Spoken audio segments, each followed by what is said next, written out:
one of the competitive disadvantages that we have oftentimes at fires and emergencies is we don't have the luxury of being able to call a timeout. The play clock doesn't stop, similar to combat. So you basically have to create like micro timeouts, right? And one of the things that I think that we were able to borrow from sport and apply was it wasn't lost on any of us in the New York City Fire Department. Then we went to fires and emergencies. We were tested physiologically, psychologically, cognitively, etc. I don't know of a single New York City firefighter that's experienced and tested that looks at the science now that we're introducing folks to earlier in their career and exposing them to and says that's bullshit, right? Like it hasn't happened yet. Everyone says actually I've experienced all of that, right? In maybe ways that I didn't even appreciate it at the time.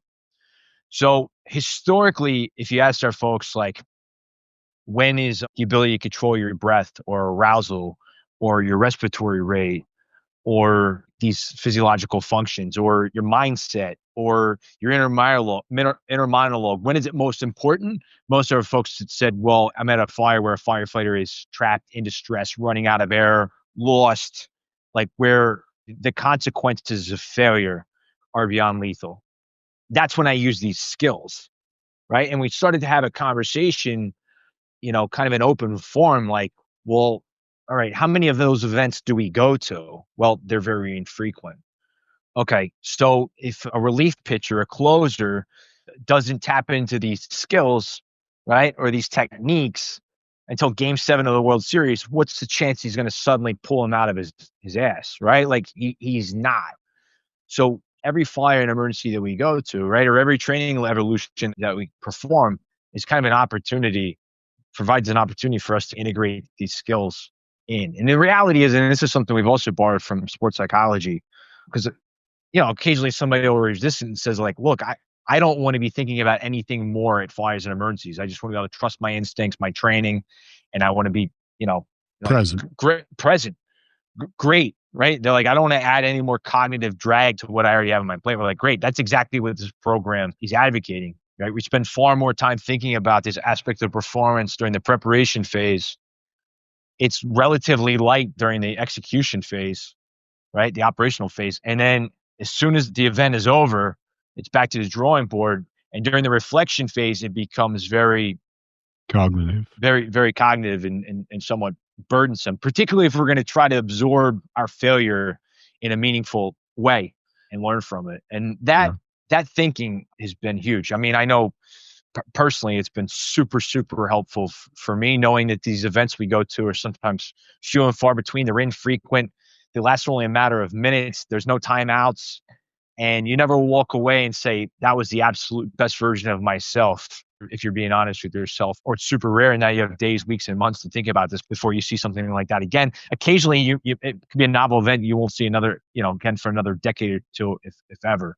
So having that comprehensive approach broken down by phases and figuring out when the skills work best specific to each phase and each task has been super helpful, and Fader's been instrumental in helping us to really maximize that effort.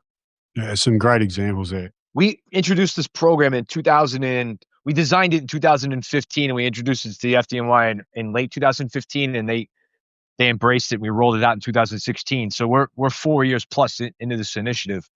And when I first created it, I was a firefighter, meaning I wasn't an officer, and I thought the program was really important. I was single and not a parent. So fast forward 4 years, I'm an officer. So when I go to work, I'm in charge of a number of young guys and gals, many of them super motivated, not really much in the way of experience. And I'm married and I have a toddler. So, mental performance is important to me in ways that I didn't even know possible in 2016. And I certainly am not always the best version of myself as a father or as a husband, but kind of the thinking, the process, the skills, the approach, it's all transferable. It's all portable. Like, I know if I get something in exchange wrong with my wife, which happens more frequently than I probably would like, or even my daughter's in meltdown and I respond in a way that's probably not necessarily the best version of myself.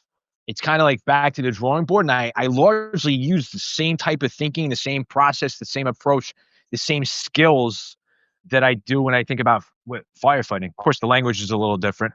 The empathy required is, like on an emotional level, it's very different, but procedurally, it's very, very similar. And I think that one of the reasons I've been able to kind of excel in my personal life in a way that I hadn't pre MPI is because of, and I mean at home, I mean my relationship with my wife, and I mean my relationship with my daughter is in large part to what I have learned from MPI. And I know that every time I go to work where I'm a better version of myself at home, I come into work much more balanced than if I come into work flustered or Yeah. frustrated from things at home. And I know historically, particularly in the New York City Fire Department, historically kind of like Irish Catholic, tough organization made up of largely immigrants that, you know, just had a very, very tough, stoic mindset. It was like what happens at work stays at work. What happens at home stays at home. Never shall the two meet. Never shall the two influence your performance in the other arena. That sounds great. It's complete bullshit, right? From a scientific or psychological perspective, we are who we are, right? And I what happens assume at you home, I bring that to work, and it's just been super helpful.